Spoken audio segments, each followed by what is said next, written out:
I really loved school. So Yeah. I went to school for a long time, so I played football at Western Washington University out of high school for a couple seasons, hurt my shoulder, went to the University of Washington, graduated from there undergrad, and then went to University of Michigan for dental school. So that was a 4-year program. And then I was in the military for 4 years. Wow.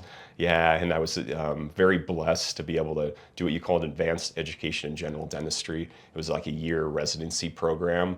I did it at the Great Lakes base near Chicago in Oh, wow. Illinois. Yeah. Yeah, So up I was there. stationed. I was with the Navy. So I served with the Navy. I was with the Navy for a year, and then I went greenside with the Marines for about 3.5 Oh, years. the Marines Yeah, too? yeah, Oh, it was so cool. Yeah, the Marines are crazy. They're the best. But anyway, so I was able, and that's kind of how I got interested in root canals, was the advanced education in general dentistry residency I went through. I was able to start looking down through microscopes, and I was like, wow, coming out of dental school, I was like, I'm never going to do a root canal again, because Yeah. you couldn't see, nowadays we also have what you call digital radiographs. So when you take the X-ray, it like pops up on the screen really quickly. Oh, It's wow. like 2 seconds, it's up on the screen, you can see what you took. Back in the day, you had to take the radiograph or the X-ray, if you want to call it that. You'd have to go develop it, and then you have to come back and look at it. In dental school, half the times you miss the image, so you have to go Yep. take it again. And the root canals in dental school were about 3-4 appointments long. So you'd meet the patient, you'd start the root canal, and then have them come back, and then have them come back again and again until you completed it. So, But now it's getting more streamlined. well, yeah, and plus, like I said, going through the military and doing that residency, and then I had really awesome mentors, especially in the Marines. I was stationed at Camp Lejeune for 3 years, and there was a couple of good mentors there that really took me under their wing and said, hey, this is why we do this. And like I said, got really proficient with the surgical microscope. And then I decided, hey, I wanted to be an endodontist instead of general dentist. And so I was very fortunate to go to the University of Southern California for my root canal school, which is about a 2.5-year program.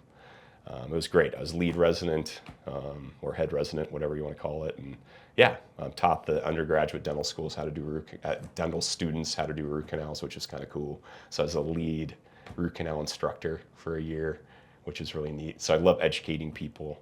Yeah, and then after that, I joined a big group practice right out of University of Southern California up in Littleton, Centennial area, Yeah. and then had a practice up in Beaver Creek for 15 years, and then needed a new challenge, and now I'm here. So you've been in the military. You played team sports. Has any of that contributed to how you do your work, or like how you approach solving problems? Because it's an interesting like places you've been and to what you're doing now. Yeah, I mean, I think I think it all started with my parents. My parents were both school teachers, and they really instilled in my brother and I a good work ethic. Ever since I was 13, if I wasn't playing sports, I was working. You were working at 13? Yeah, I have my own little landscape company. And then, Landscaping? yeah, so I did landscaping from junior high through high school if I wasn't playing sports. Yeah. I played football and basketball in high school, and then, and then I played football in college. And all those team sports teach you a lot of Yeah. work ethic and a lot of leadership skills for sure. One of my claims to fame is I was actually a fullback at Western Washington University, and the gentleman that was my running back, he ran for like 2,300 yards in one season. That's It was a like lot, first yeah. team All-American. So I blocked for him.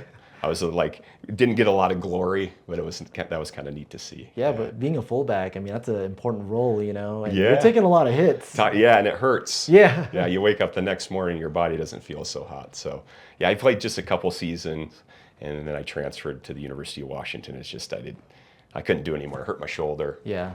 So, but yeah, all that stuff. Being brought up by awesome family who instilled work ethic. Did they you know. encourage you to like get into this industry, or was it just they encouraged you just to try different things? Try different things. Yeah? Yeah, when I was a really, really young kid, I had disease of my kidney. It was called hemolytic uremic syndrome. Nowadays they call it E. coli. Okay. Basically, my kidneys stopped when I was like 3 years old. Oh, wow. And there was a gentleman by the name of Dr. Moses who basically saved my life. You know, they gave me 30% chance to live, and I pulled through, which is great. Wow.